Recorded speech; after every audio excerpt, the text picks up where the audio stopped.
안녕하세요. 국박송의 큐티푸티 가족 여러분, 오늘도 새 아침이 밝았습니다. 우리 잠깐 이 아침을 주신 하나님께 감사의 기도 드리시면서 오늘 말씀 묵상 시작하도록 하겠습니다. 하나님 아버지 감사합니다. 주님의 은혜 가운데 깨어나게 하시고 하나님 바라보며 나갈 수 있도록 인도하신 주님 정말 감사를 드립니다.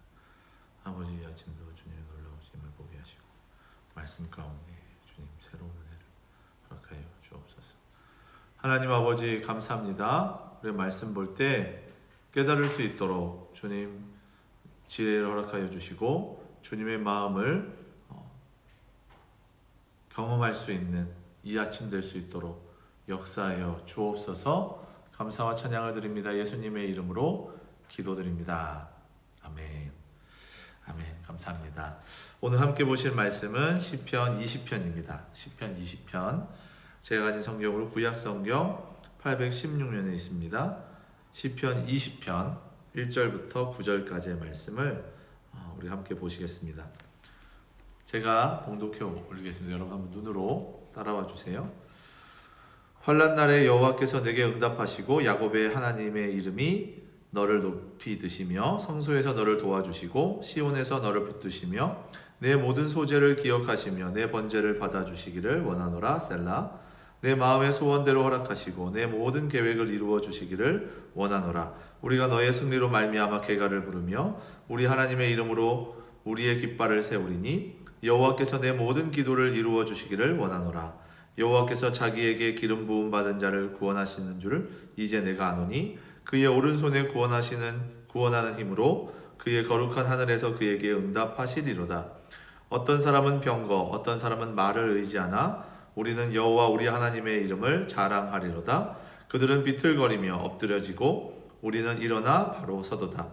여호와여 왕을 구원하소서. 우리가 부를 때에 우리에게 응답하소서. 아멘.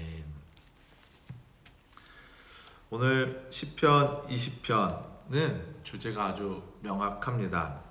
누가복음 24장 44절에 또 이르시되 내가 너희와 함께 있을 때에 너희에게 말한 바 곧 모세의 율법과 선지자의 글과 시편의 날을 가리켜 기록된 모든 것이 이루어져야 하리라 한 말이 이것이라 하시고. 아멘. 예수님께서 예수님을 어디에 이제 나타냈는가, 예수님이 어디에 나타났는가에 대한 부분을 설명하실 때에 공교롭게도 시편에 대한 부분을 말씀하셨어요. 우리가 시편을 읽을 때 시편은 뭔가 좀 개인의 간구고 뭔가 뭐 제왕시도 오늘 이 시편은 제왕시로 분류되지만 뭔가 좀 하나님과 1대1의 관계, 사람과 하나님과의 관계 가운데 기도고 간구고 하나님의 응답하심이고 하나님을 찬양하고 하는 내용들이 가득할 줄 우리가 알고 있는데 그 시편에 예수님께서 말씀하시는 것이 무엇입니까? 그곳에 내가 기록되어 있다는 것입니다. 구약 시대는 아직 예수님이 오시지 않는 시대고 메시아가 오시지 않는 시대고 대망한다, 기다리고 정말 소망하는 그런 기간인데 그 기간에 기록된 본문 중에 메시아가 오시지 않았음에도 불구하고 메시아가 마치 오신 것처럼 혹시 반드시 오실 것에 대한 기대감을 가지고 기록한 본문이 시편이다, 이렇게 예수님께서 말씀하고 계신다는 거예요. 구약 전체의 메시아에 대한 수많은 내용 중에 시편이 들어가 있다는 것을 다시 한번 상기시키면서 오늘 시편 20편 한번 보기를 소망합니다. 성경에서 여러분 질문 하나 드리겠습니다. 성경에서 구원은 어떻게 받습니까? 구원. 우리가 구약과 신약을 나눌 때에 신약은 예수님을 믿음으로 구원받습니다. 이것은 명확한데 구약에서는 어떻게 구원받나요? 구약에서는 율법을 잘 지킴으로, 하나님께서 주신 율법을 잘 지킴으로 구원을 받고, 신약은 예수님을 믿음으로 구원받는다면 성경의 한 권이라는 것을 우리가 인식하지 못할 거예요. 구원의 체계가 다르기 때문입니다. 따라서 성경에서 말하는 구원은 단 한 가지, 무엇이냐면 하나님을 잘 믿는 것입니다. 이스라엘의 구원은 오늘 본문 6절에 나타나는 것처럼 6절을 한번 눈으로 보십시오. 자기에게 기름 부음 받은 자를 구원하시는 것에 있습니다. 기름 부음 받은 자는 9절에 명확하게 등장하는데요, 이스라엘의 왕입니다. 보이는 이스라엘의 왕은 사람입니다. 그러나 그들의 진짜 왕의 대리자라는 것이죠. 이스라엘의 진짜 왕은 하나님이십니다. 그 하나님께서 직접 기름 부음 받은 자, 기름 부으신 자, 그리고 하나님께서 인정하시는 그 기름 부음 받은 자 왕은 시편 2편에 나타나 있습니다. 우리가 시편 2편을 한번 20편을 보면서 시편 2편도 한번 여러분 보신다면 시편 2편에는 세상의 왕과 하나님이 인정하시는 왕의 비교를 하고 있습니다. 또한 하나님은 그 기름 부음 받은 자, 그리고 하나님이 인정하시는 왕을 무엇이라 지칭하시냐면 내 아들이다, 이렇게 호칭하십니다. 따라서 하나님께 기름 부음 받은 자는 하나님의 아들 예수 그리스도를 가리키고 있는 것입니다.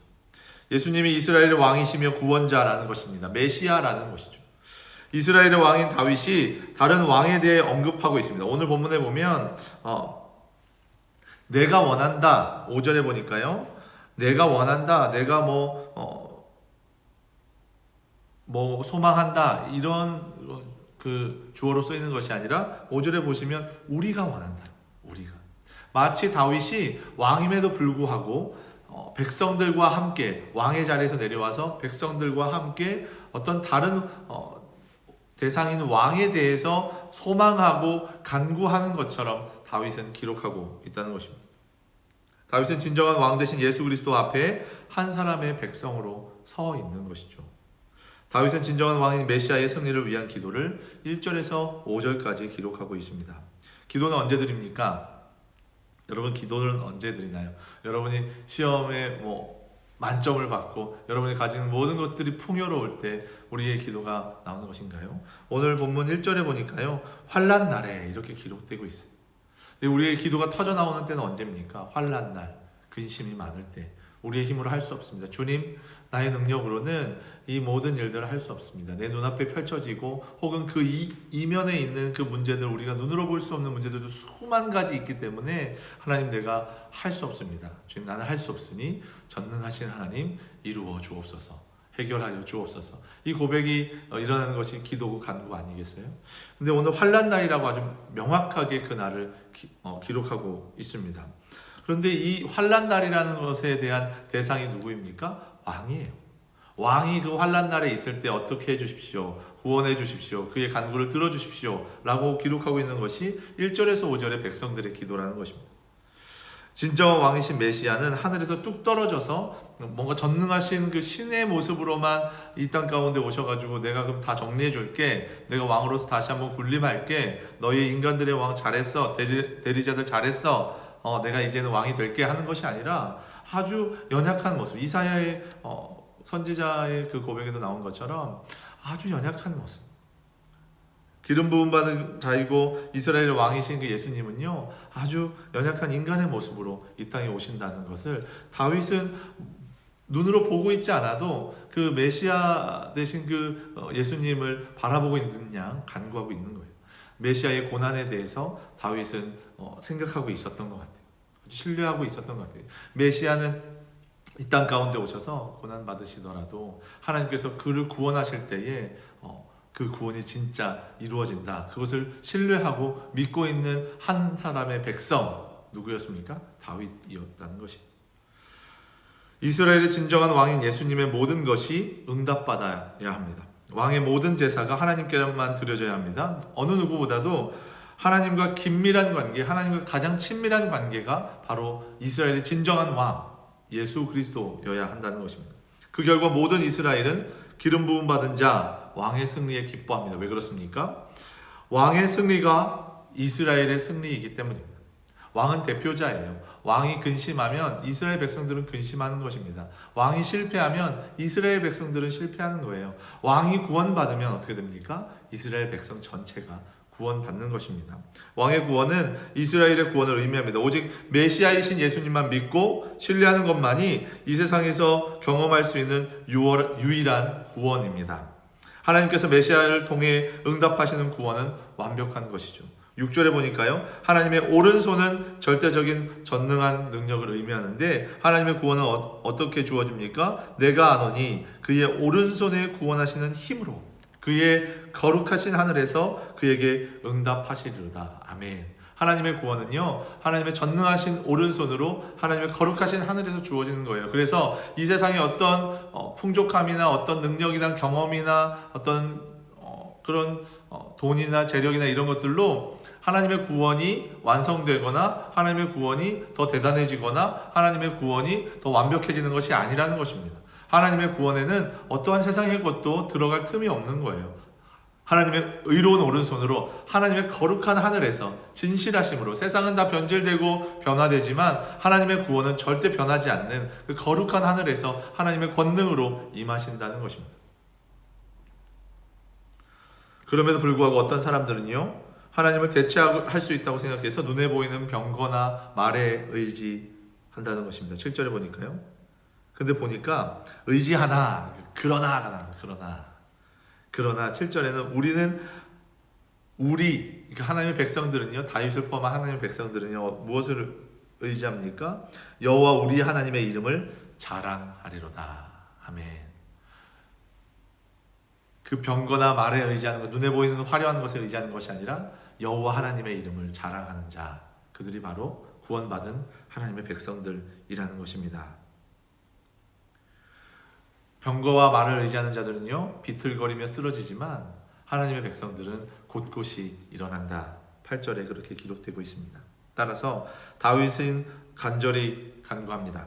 하나님의 아들이시요 기름 부음 받은 자이신 예수님이 당하실 고난과 어려움에, 그 모든 어려움에서 건져내시고 그 모든 어려움, 그 백성들의 그 죄에 대해서 그 수많은 어려움들을 당하시고 죽임 당하시기까지 하시는 그 예수님이 다시 한번 살아나셔서 구원하실 그 놀라우신 그 비밀을 다윗은 알고 있었던 것 같아요. 아주 강력하게 그 비밀을 신뢰하고 믿고 있었다는 것입니다.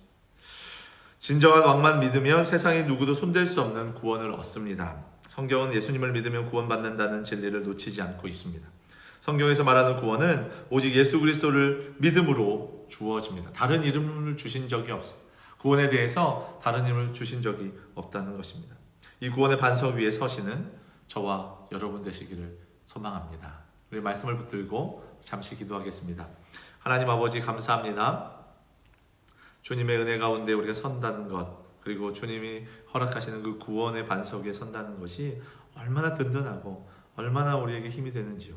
하나님, 세상의 것을 바라보지 않고 세상의 것에 눈 돌리지 않고 아무리 반짝거리고 화려한 것들도 주님 그 햇빛 아래에는 아무것도 아님을 우리가 기억하며, 아버지 그 놀라우신 빛 대신 예수 그리스도를 바라보며, 아버지 다른 것에 현혹되지 아니하고 올곧이 정말 주님만 바라보며 예수 그리스도만 따라 믿음으로 나아가 주님께서 허락하시는 그 오른손에 그 전능하신 능력으로 거룩하신 하늘에서 허락하시는 그 구원을 누리는 우리 모든 자들, 아버지 주님의 백성들 될 수 있도록 역사하여 주옵소서. 이 시간 위에 모든 것도 주님께 부탁드립니다. 감사 찬양을 드립니다. 예수님의 이름으로 기도드립니다. 아멘.